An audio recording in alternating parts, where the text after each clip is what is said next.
Homicide detective Nick Curran of San Francisco Police Department is struggling with his own demons.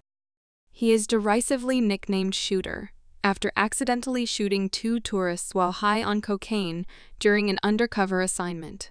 He drove his wife to suicide and becomes depressed and begins to abuse alcohol and tobacco.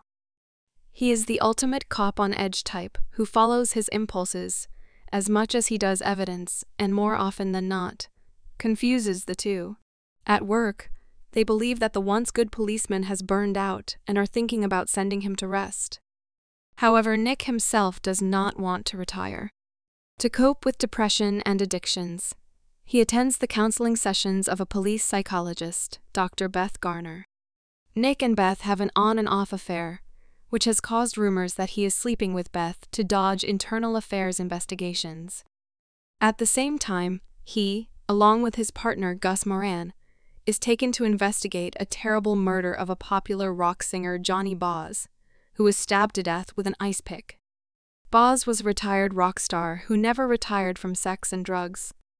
The preliminary investigation established that the crime occurred while he was having sex with a mysterious blonde woman. During the investigations, Johnny's girlfriend, Catherine Tramell, comes to the attention of the detectives. A written beauty, Catherine is a fairly well-known writer of detective stories. She has graduated magna cum laude from Berkeley, with a double major in literature and psychology. Not so long ago, she wrote a novel that became a bestseller. The book described a similar murder to the crime scene.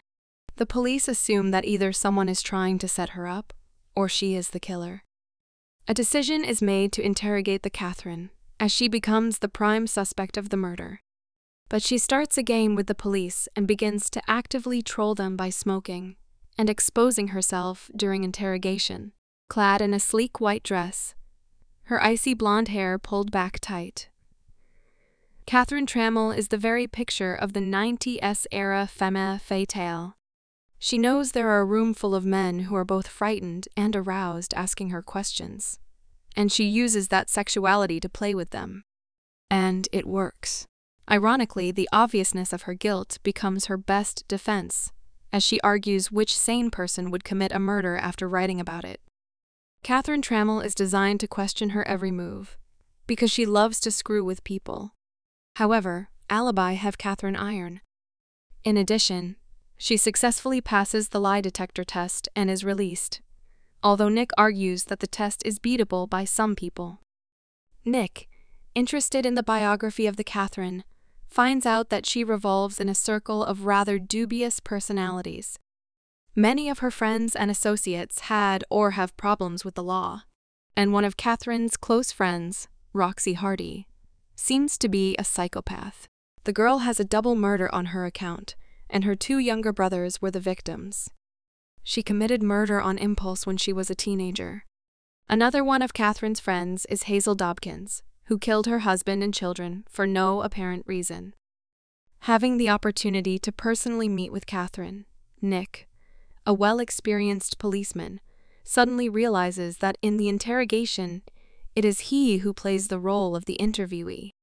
Meanwhile, Nick discovers that Catherine is using him as the basis for the protagonist of her latest book, in which his character is murdered after falling for the wrong woman.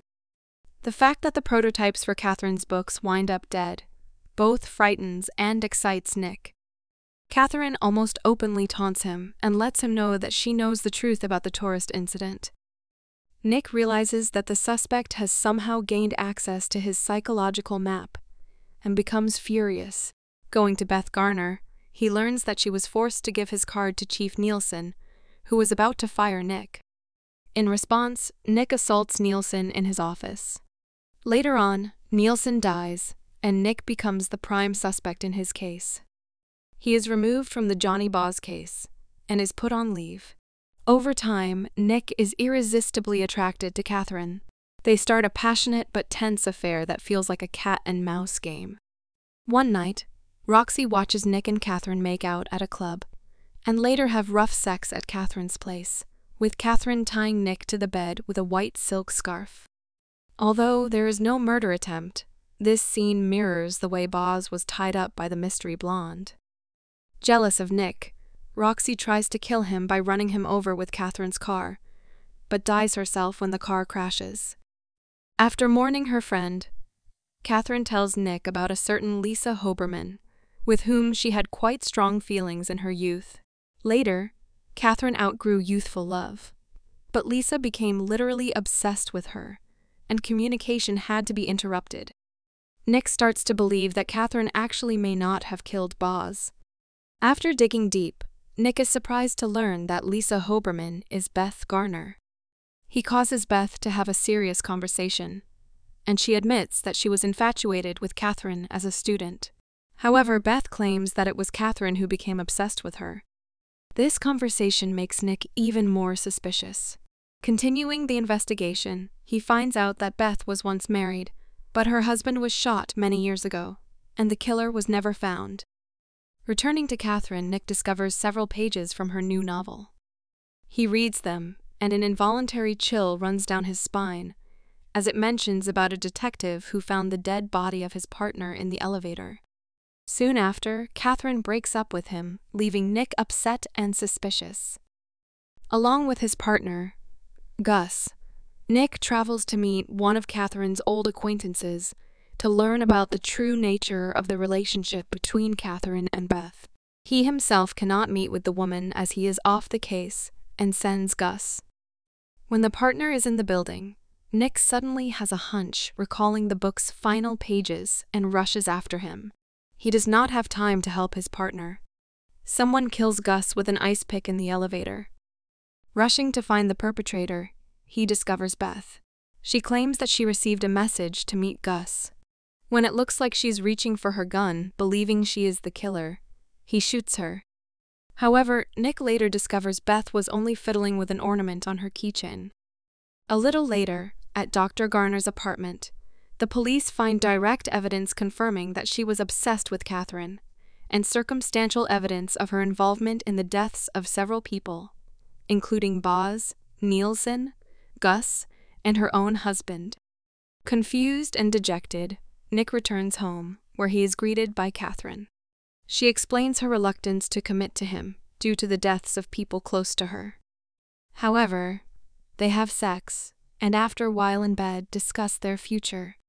And under the bed is an ice pick. Knowing exactly this, Catherine, as if by chance, lowers her hand. Thanks for watching. To catch all the latest from us, subscribe and hit the bell icon to get notified as soon as a new video drops. We'll see you in the next one.